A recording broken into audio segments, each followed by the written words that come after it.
I do a lot of improvisation as I go along, so we'll just have to wing it. But I have a lot of material to cover, so it's just a matter of what order, so and how much time to spend on each part. So that's what I have to make a decision about. So what a beautiful day. Yay! I'm so happy to be here. I love this place. You know, I was thinking that her enthusiasm was sent by God. It's not just, a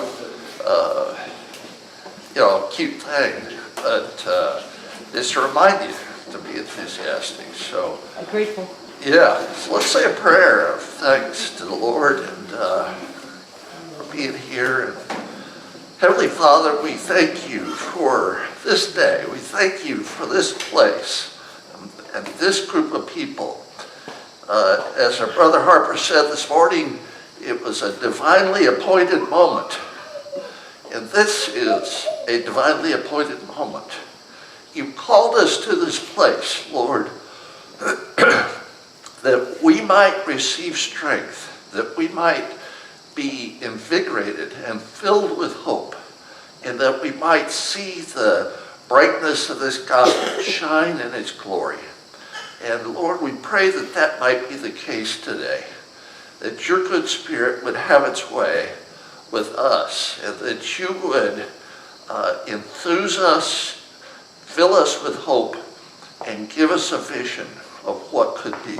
We pray this in Jesus' name. Amen.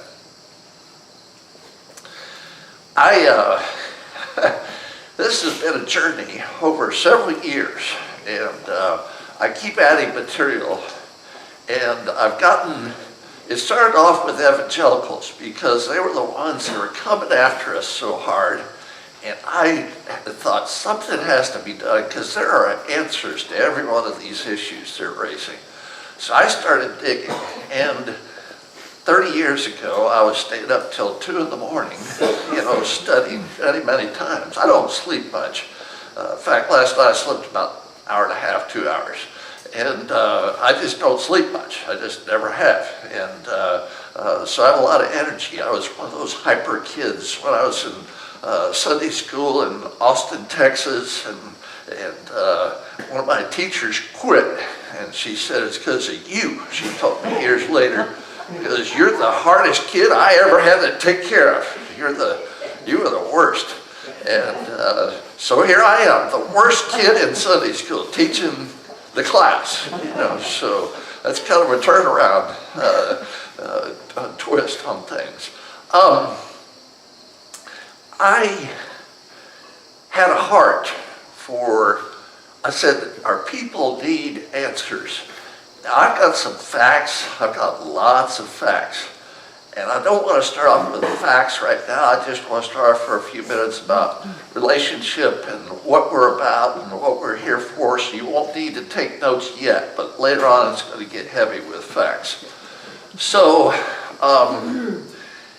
in this, my heart is to provide materials for the missionaries that are going out into the world. And the Lord, I feel like, has called me to write. I'm a writer. I like to write. I had two parents who were both college professors. They taught at a little college called Graceland College. You might have heard of that. And they taught me about the gospel. And my dad was a 70 in the church. And I always tell everybody, I moved 11 times by the time I was 13 years old. I was born in Philadelphia and lived in Detroit, and Jackson, Ohio, and Warrensburg, and Austin, Texas. I've lived all over the place. By the time I was 13, I've been in all those places. And I've seen all the states by the time that time. I'd probably seen all 48 states. Now I've seen 50. I just went to Alaska for the first time this past summer, and that was fun. That was a blast. But our life experiences, there's different life experiences here. Everybody comes from a different background. And that's what makes it such a rich tapestry of, and different gifts and skills. And I feel like what I have to offer, oh, also I'll tell you, my voice is kind of funny because I have this weird condition, dysphonia. It's a disconnect between my brain and my vocal cords. So I always have to explain that to my students. Right now, I'm teaching at CPRS, Center Place Restoration School in Independence. And I teach philosophy of religion, comparative religion, Old Testament, and Book of Mormon. So, and it's an enjoyable experience. The young people are really enjoying it. And you know what? I'm gonna run out of power. I did not plug this in. I'll take care of it. There's an extension cord, or use one of yours, and it goes right in this side here. Go ahead and plug that in. Yeah. So, over the years, I have so much material that I've accumulated, but it started off with evangelicals, and now it's expanded because I'm teaching these classes on other religions. I got really interested. What do they believe? What do they believe? So now I know what all the world's major religions believe. And I'm going to take a real quick touch of that. When you talk about Hinduism and Buddhism, people's eyes start to shut and they kind of go to sleep. So I'll do that real quick because we don't really identify with that, and it seems kind of weird to us. And so we don't really, how should I say it, understand it, I guess. I think I understand it, but just enough to be dangerous. I started off, when I was studying Hinduism, I started off with one of these Hinduism for Dummies books. What could be better if it's personality and everything? And then I moved up to other things, like a 30-second religion book. That's a good way to get a quick snapshot. They've got those at Barnes & Noble. They're on all kinds of subjects, philosophy, religion, or whatever you want to talk about. But they've got these quick snapshots. So I brought books just as little resources to help. And when I talk on a subject, I'll show you a book or show you something. Before I start on those world's major religions and do a quick run through, I wanted to talk to you about our church and where we're at. And so I read a book one time by George Barna. Does anybody know who George Barna is? Anybody know? He's an evangelical pollster. He takes polls, and there's a science to that. They try to get as close as they can, but we know polls can be off. But he tries to do the best he can, and he looks for certain things. So he went through and he interviewed all these churches that turned themselves around. And I'm not too proud that I can't learn something from somebody else. So I decided to read that book. I know we're to be taught from on high, and Arthur Oakman said, don't let them teach you, you teach them, and I understand all that. But we also can learn from various directions. And one of those, this George Barna book, talked about what is it that makes a church successful in lifting itself out of the doldrums and really invigorating itself and turning it around. And I thought it had some really insightful comments to make. So I'm going to go through a few of those. In the Restoration, we say that doctrine matters. Our gospel is superior to everyone else's. Evangelicals, they would respond, yes, doctrine matters, but your gospel is actually inferior. It's cultic. The unchurched would yawn and say, I don't care. That's kind of where our starting point is. Well, how do we get to the point where this product that we've got that is so much better than any other product? We've watched this go. We've seen this scenario several times. We all remember what was it, Sony and VHS? Or, no, what was Sony and, what was the battle there? Tapes? What? Beta? Beta. And who, you know, VHS wins Bill Gates versus Steve Jobs. What happened there? What happened? How did Bill Gates get 80% of the market? How did he do that? I think he had a pretty good product. Steve Jobs had a very good product also.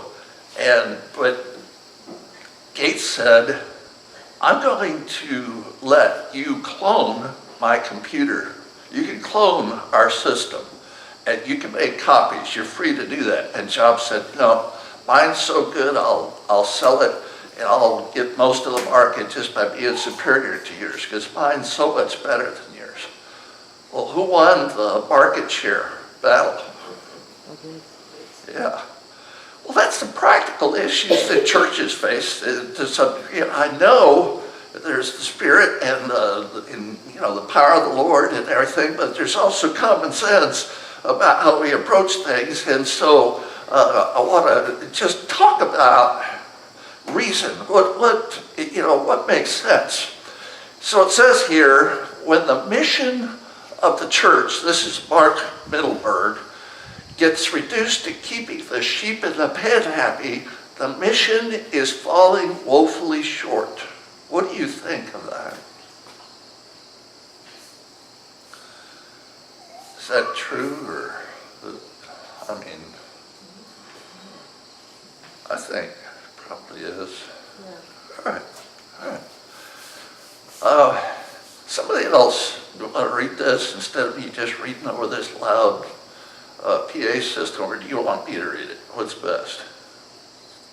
Anybody volunteer? Yeah, Mark. We also fail to realize that our church world is a culture unto itself, and that we have tended to become increasingly insular. Yeah, insulated inside. Yeah. We have developed our own in-house language and codes of conduct, many of which are based more on preferences and traditions than on the Bible's teaching. That's an evangelical slide. Obviously, it's just the Bible's do. We would say Scripture's teachings, but what do you think of that? Now, is that at all? Can you relate to that at all? Do we have some of that in us? I think to some degree, I think that's possible. I thought it was an insightful statement. All right, who would like to read this one? Volunteers, just read. Go ahead. Start. Instead of becoming salt and light, said Billy Graham, we have been content to withdraw into our separate ecclesiastical ghettos. Preoccupied with our own internal affairs and unconcerned about the deepest needs of those around us. In the eyes of many, religion has lost its relevance. Yeah, I would say that's not totally true of us, but I would say it's a mixed bag. I would say in some corners of the restoration there is that, but I think there are others that are very concerned and very involved, and so it's kind of a mixed bag on that one. Well, for nearly a century, the esteemed Sears catalog. Do you remember when you used to get the Sears catalog? Yeah. And I get that, I go, as a kid, I'd look through that thing and say, look at all this stuff. There's so many things to choose from. And now you look at the internet and it makes that look like nothing. You get anything and you get it right at your door, in 2 seconds. And they get it in Nepal. They show Amazon going on bicycles up in the mountains to deliver to these villages. I mean, it's every corner of the world. It just goes every place. So the esteemed Sears catalog reigned as the symbol of mail order marketing, When that marketing resource was initiated in 1894, it addressed a great need. Over the course of its existence, tens of millions of people purchased items through the catalog, helping to lift Sears to the top of the retail universe. Yeah. Okay. And we know those giants all rise and they fall, and they come and they go. And we know who the giant is today. You know, it's eating up the whole retail world. And so using little fanfare, however, the retail giant announced in early '93, when did the internet get started? Probably around then. Yeah, maybe a little later, but somewhere around there. It didn't really become a force. We didn't all have it in our homes till probably 2000 maybe, or I don't know. Did we all have it then? We still don't. I don't know. It's pretty, Oh, I see. yeah, it's pretty pervasive now.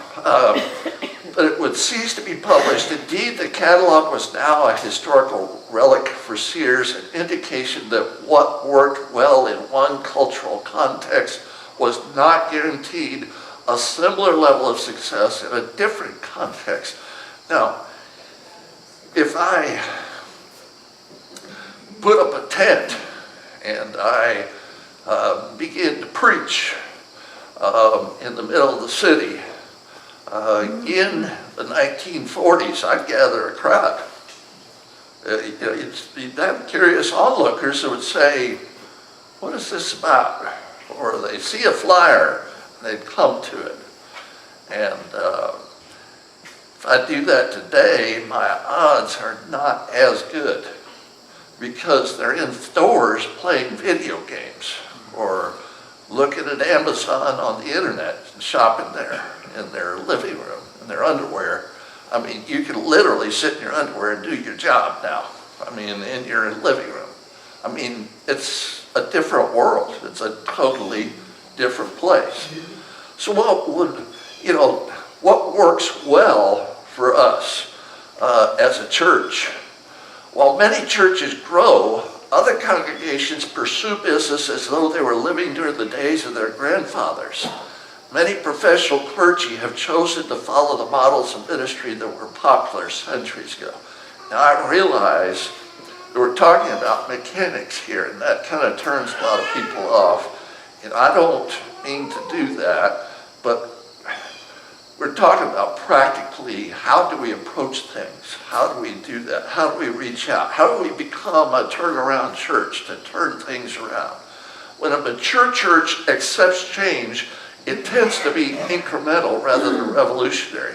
The church now has discernible traditions, people who reign as the pillars, and systems that were developed to allow ministry but simultaneously serve to limit, if not to prevent, innovation and rapid response. Once a church loses its momentum, the most probable outcome is either death or stabilization at a much smaller size. Stalwarts in a dying church often argue that things will return to normal if the church can do a better job of doing what it has always done.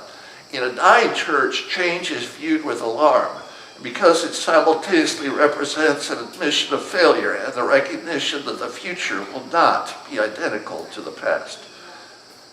The future is not identical to the past. It's different. What's different about this world? How do people get information? Where do they hear about the gospel? How do they hear about the gospel? I remember when I was a kid, and I was churched and raised in the church, but I remember hearing Billy Graham, and my parents would sit and watch that. They'd love it. You know, they'd enjoy seeing all these people in the stadium. And I watched Billy Graham many times throughout my life as a result. And George Beverly Shea would sing. Anybody remember that name, or am I talking about stuff that, okay. I've lost about half of you, and so I'll get off of that.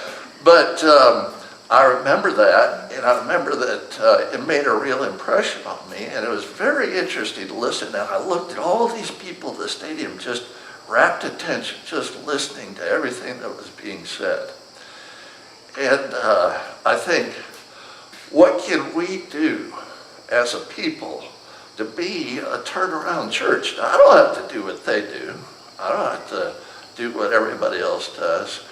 But what would the Lord say to us is the way to making a difference in the area of evangelism? How can we be more effective at doing that? Now, I'm not going to dictate that to you. I know you think I'm going to come up with answers or whatever, but I don't have all the answers. I have a few ideas, but I don't have all the answers. But I think it's something we should think about. The resistance movement may start with the familiar, but we've never done it that way. The battle escalates from there, with the excuses becoming more and more creative. Invariably, murmurs can be heard that the new pastor is moving too fast. That's in the context of an evangelical church. Leadership by consensus is not leadership at all, but merely a form of consensus management. An organization is bound to lose ground rather than move forward when the rules of the game are created by committees and groups that must placate every voice. They have to please every voice. They have to please every person. So we have to be declining. Churches generally focus inward rather than outward. The difficulty is that these people become so programmed to focusing upon themselves and worrying solely about their needs and desires, they lose sight of the balance required in ministry. All right, I think that's enough on that. So that's about turnaround churches. Any comments? Anything that you think? This goes on with more and more quotes, and I just threw a whole bunch in there. But I thought, I created that 15 years ago. This is the first time I pulled it out, I think. I don't think I've pulled this out or used it. But I thought, that made me think about what we could be. What is our vision for where we want to end up and where we want to be as a people? And so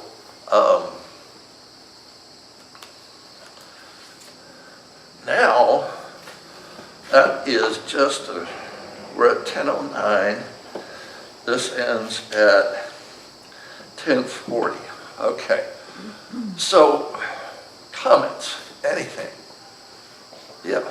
It seems that it kind of has to start on an individual level and then go out. Like if you're actively seeking Christ. Yes. And growing in Him by reading the scriptures and praying and fasting and so the Spirit is in you more, then you have that love for others, and so it bubbles out from you to others, and you want to share it. You've had that experience when you're talking to friends when you were first converted to the Book of Mormon. You believed in it.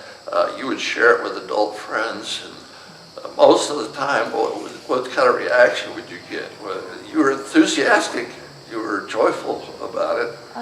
They weren't as enthusiastic. They weren't as enthusiastic, no. No. But that's part of sales, and it's part of sharing the gospel. I mean, that's the same thing. I mean, in that sense, you're going to get rejection. Yeah, you will get rejection. We'll all get rejection. You stick your neck out there, you try to share the gospel. Brother Harper tries to do it all the time. And his store setting, and it's a great setting because it's like having a spider web and everybody's coming to you, right? And you say, hey, I'm hearing about Christ, and that's great. What a great setting that is, But what about, we don't have that kind of setting where people walk in our door all the time. How do we have our antenna up? What was it you were saying in your prayer about being aware of people who come into our lives? And I want to ask myself one question. What is standing between you and the product I've got to sell. Jesus. What's keeping you from embracing him as a person? It's more than the gospel, because in this religion, we serve a personal God. And I've learned from some of these world religions that he is not a personal God in Hinduism like it is with Jesus. There's a difference, and can I draw that product distinction? Can I show you, man, how our soap is better than yours? I know you don't like this sales comparison, but it's, basically what we're trying to say is, this is the true gospel, and that one is not. Now, how do I do that? How do I make that clear? How do I differentiate between these things? And how do I tell people about the gospel? How do I become adept at that? So, when I've got evangelicals coming at me, they're coming harder than we are going out to them, it seems like many times. They come and they say, well, that's a cult. Well, you guys don't believe in the true scriptures. You're just you're not true believers, And when you hear enough of that, some of our people go, well, maybe that's right. Well, maybe I should go be open-minded enough to give them a chance. Maybe I should listen to what they have to say. Have you seen people that have done that? You know what I'm talking about? Are you familiar with that? Because I've seen that reaction with people. And you know what? There is no need to go give it a chance or try it, because in my mind, the product here is so good that we're just not selling it well enough. We don't have the power of the Spirit to do that. We're not taking that Spirit out into the world in great enough power. And so how do we do that? Well, we've got to identify the truths that are in this gospel that are not in other gospels. We've got to say, okay, how does that work? Every religion in the world has three things that define it. And you could take a note here. One is the human predicament. Every religion has what they call the human predicament. What that is we're talking about the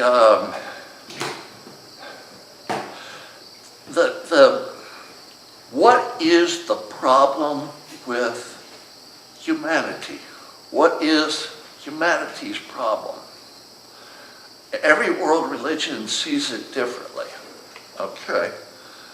So Hinduism says that it's not realized, it's ignorance, it's not real, it's illusion, not realizing that I am God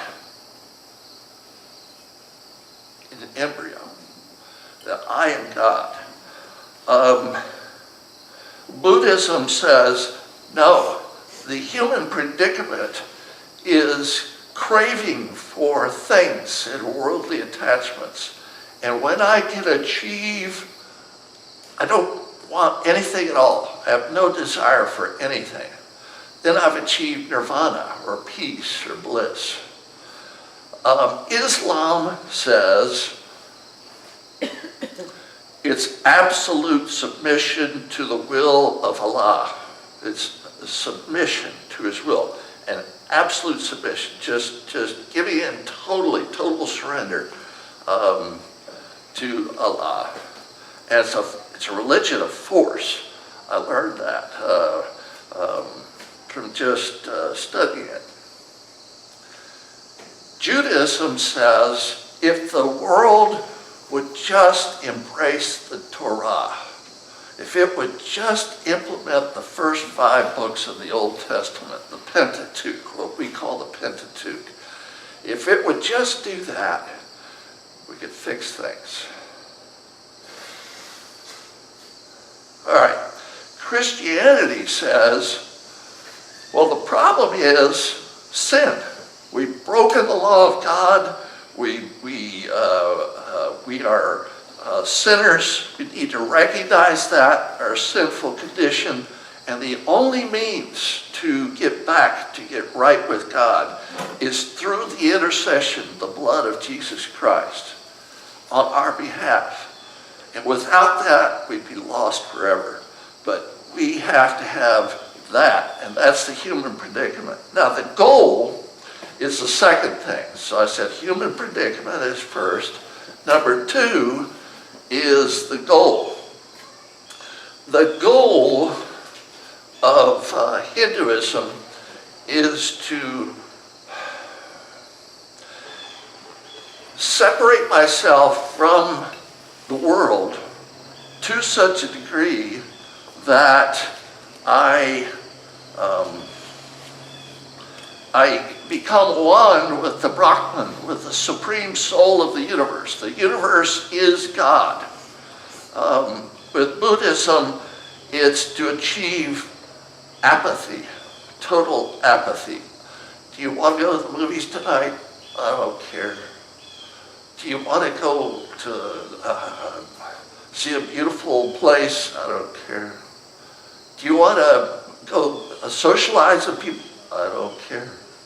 When you can say, I don't care about anything in life, you've achieved nirvana. That's Buddhism. That's what it is. Islam, of course, is obedience, and that's the goal. In Christianity, the goal is to recognize I'm a sinner, to recognize the power of Christ as the Son of God, that he's the only means to get back and get right with God, and to repent and believe on Jesus. Then there's a third part. So we've talked about the human predicament, the goal, and the path to the goal.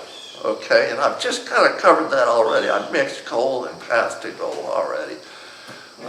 Actually, with the goal, if we had to separate it out, Hinduism, Buddhism, the goal is nirvana, but it's different. You get there different ways. The path is different in Hinduism and Buddhism.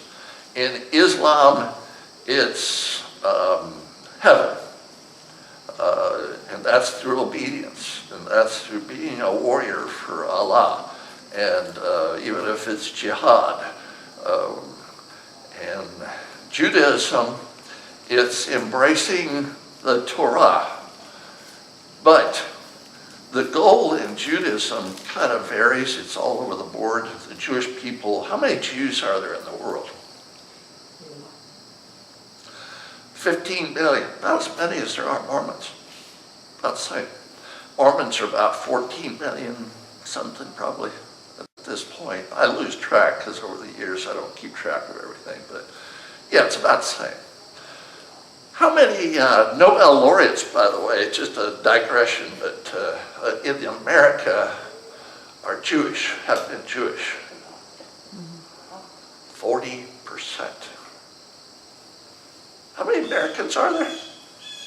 320 million maybe? Something in that ballpark. And 40% are Jewish. You know, you think about that. Anyway, doesn't have anything to do with our subject. So those three things are what you want to look for. The human predicament, what is the goal, and what is the path to the goal. And I should have separated out, with Judaism, it's kind of murky. It's all over the board. It depends on what Jew you're talking to. Orthodox, conservative, I just had it in my head. Reformed. Which one's the liberal out of those three? Reformed. What are most Jews in America? Orthodox, conservative, or Reformed? Reformed. Yeah, but there's also a big contingent of conservatives. Not as many of Orthodox. I have a son-in-law who's Jewish. My daughter married a kid who, but he's not Jewish. He's not really sold on it. He's just, his father was. His father's very faithful and goes to synagogue. But he's not really, he just grew up in Jew. I just inherited this, it's kind of like that. In the afterlife, for Jews, it is, for Reformed, there is no afterlife. For conservative, it's kind of like a soul sleep. It's called Sheol, S-H-E-O-L. That's the term that's used in Luke 16 when the guy is saying, bring me a drink of water, or, to his brother, well, go back and tell my brothers that how terrible it is here. And he said, well, if they didn't believe Moses, they're not going to believe a messenger coming to them, telling them about that. That's Sheol. Sheol is kind of like sleep. You sleep with the fathers. And when they bury you, I'll talk about that in a little bit, but when they bury you in the graves, the old, back in Christ's time and later, it was the hill country in Palestine. These little boxes are real low.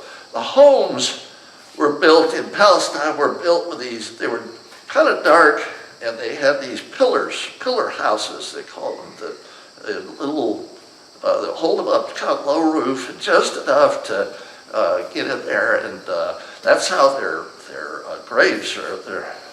Those aren't graves, what would you call those little boxes, like, what's the word for that? I can't think of it, but it's real low. So you go inside, and there's like a little bed here, like a stone thing, made out of stone, like a little pedestal, and another one over here. Each one has one on each side. And then there's a third one right in front of you where they prepare the body. Now they leave it, they let it deteriorate, and they come back sometime later and take the bones and they push them into kind of a low pit in that room where their expression is, he rests with the bones of his fathers. Okay, that's the expression for the Jews.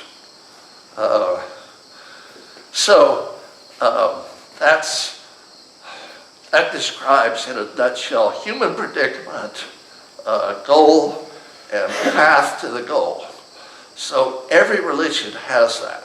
Every religion has a goal.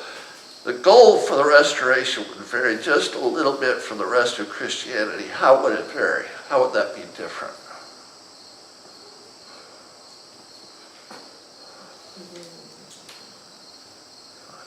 It would be, establishing his kingdom. yes, and that's true. That's the path to the goal, but the real eventual goal in eternity is it heaven for the restoration? Celestial glory, that's it. So that's the difference is, we talk about celestial glory, so our goal is slightly different. Yes, heaven is a sub-goal. I guess you could say it's a very, very important goal, but we also talk in terms of celestial glory. So our goal varies just a little bit from the rest. Okay. Any questions?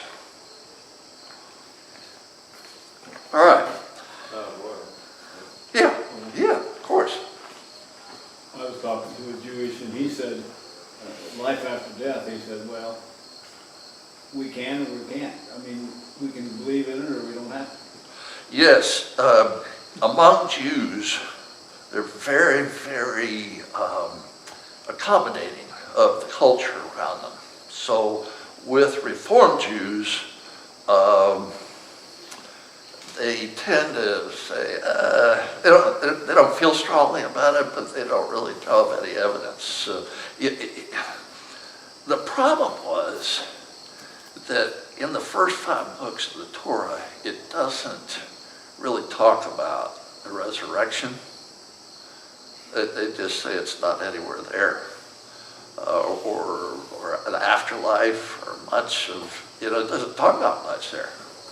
Now, our first 5 books, there's quite a bit, because our Genesis is not like any other Genesis, right?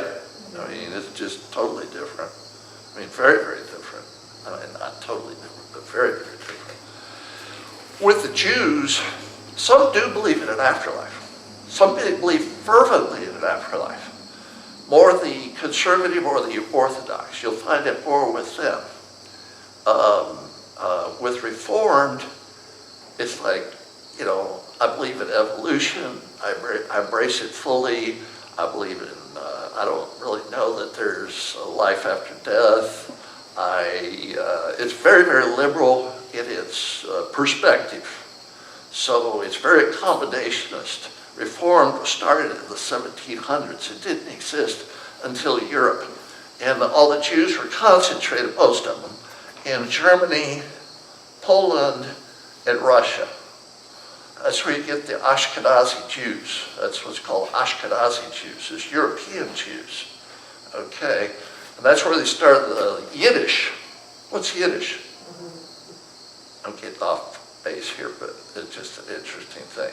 Yiddish is a language they created using Hebrew letters as kind of a code language between them, because they're being persecuted. So if you wanted to say something without somebody knowing what you're saying, you say oy vey, or kibbutz, or what's another one?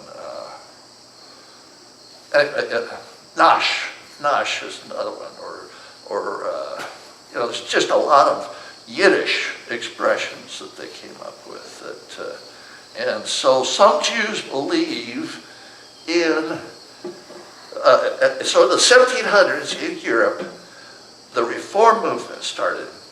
Then right on its heels, the conservative and Orthodox movement started, because they were reacting to the Reformed Jews. So Judaism became very democratic. In other words, everybody could have a say. When what happened? 70 AD, something very important happened. The temple was destroyed. That's right, the temple was destroyed. What happened at that point? I never knew this till 3-4 years ago. I didn't know this. Could do sacrifices. They couldn't do sacrifices because they didn't have a temple. Did you know it was that drastic? No temple, no more sacrifices. It ends right here. No more priests. Everybody can have a say. You can become a rabbi, I can become a rabbi. Rabbis are going to run things. Whoever studies the most rules. Whoever's the wisest rules. From then on, it was everybody's game, and it was just guys. But today, with Reform Judaism, it's also girls. They can be rabbis. They can be rabbis. So there was this democratizing impact that losing the temple had, and all of a sudden everybody had to follow whatever teacher. They were left to follow whatever teacher that was around, who was the strongest voice and the most knowledgeable. Because, and what you did was, they wrote the Talmud right down. What's a Talmud? What is that? What's a Talmud?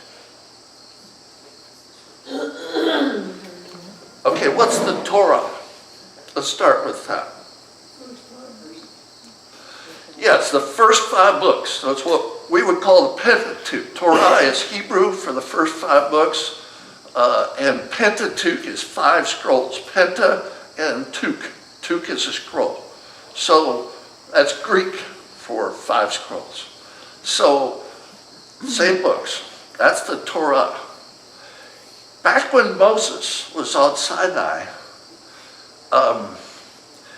the Sadducees said there was no oral Torah. That accompanied the written Torah. But the Pharisees said, oh yes, there was. There was an oral tradition handed down from generation to generation. And so the Pharisees had this oral tradition, and that's where they got the idea of the resurrection, and that's why the Sadducees didn't believe in it, because they said it's nowhere in writing. And the Pharisees said, no, it's in the oral Torah. It's in the oral traditions handed down from Moses to our day. So that's how we got the idea of resurrection. Which one of those two became the successor in rabbinic Judaism in 70 AD? Which one of them succeeded? Which one of them? What? The Pharisees. That's exactly right. The Pharisees became rabbinic Judaism. They survived. Sadducees died. Okay?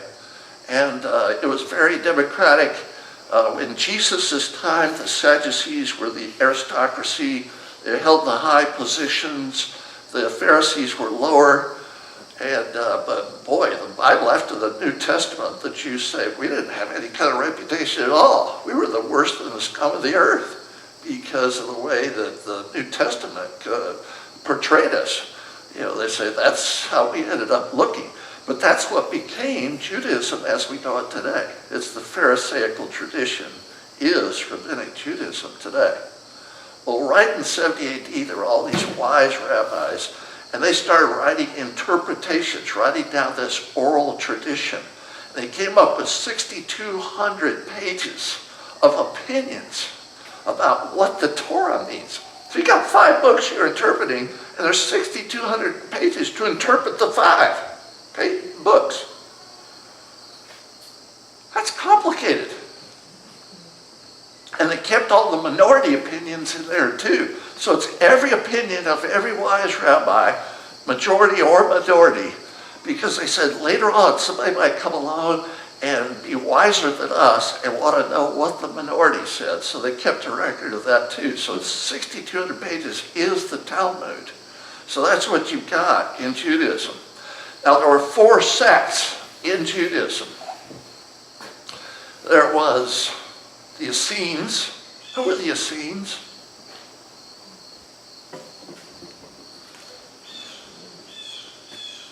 Well, okay.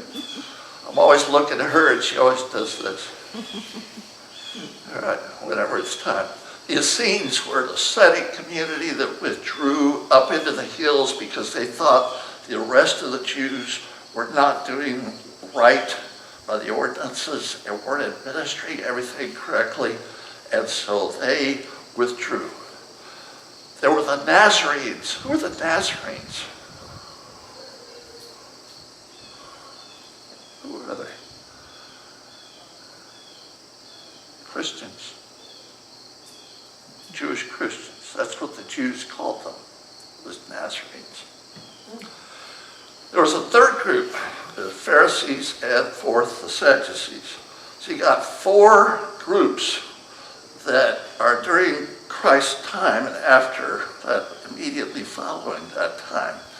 The Pharisees become Judaism, the Nazarenes become Christianity. Who grows the fastest? Christian. Now, we like to think that's because we're the best. No. Well, so does the Catholic Church. Okay? Size, does that make a difference? Do the numbers make a difference as to whether you're right or wrong? No. You can be the only person saying it, be the only one that's right. Is that correct? Yeah. So numbers don't make any difference. It doesn't matter if there are 1.2 billion Catholics or 15 million Mormons or 600,000 evangelicals or 900,000 Protestants. It doesn't matter. What matters is the truth of the gospel. All right, so with each of these religions that I've studied, there is a human predicament, there's a goal, and a path to the goal. And that's the main thing I want you to remember. Now I want to start, before we close this session, is this go to 10:50? 10:40. Oh, 4 minutes. All right. I'm going to start the next session with atheism. I'm going to talk for a few minutes about that and how do you talk to an atheist about the gospel. And then I'm going to real quickly just touch on these because I've already done it. Hinduism, Buddhism, Islam, Judaism, and then we're going to get to LDS Catholic. Here's Catholic. This is Catholic stack. And we'll talk about that. But in my opinion, we have the best product. We have the best handle on what really is the human predicament, what really is the goal, what really is the path to the goal. It's just how do we get it out there? How do we tell people about it? So I'll pick that up in the next session.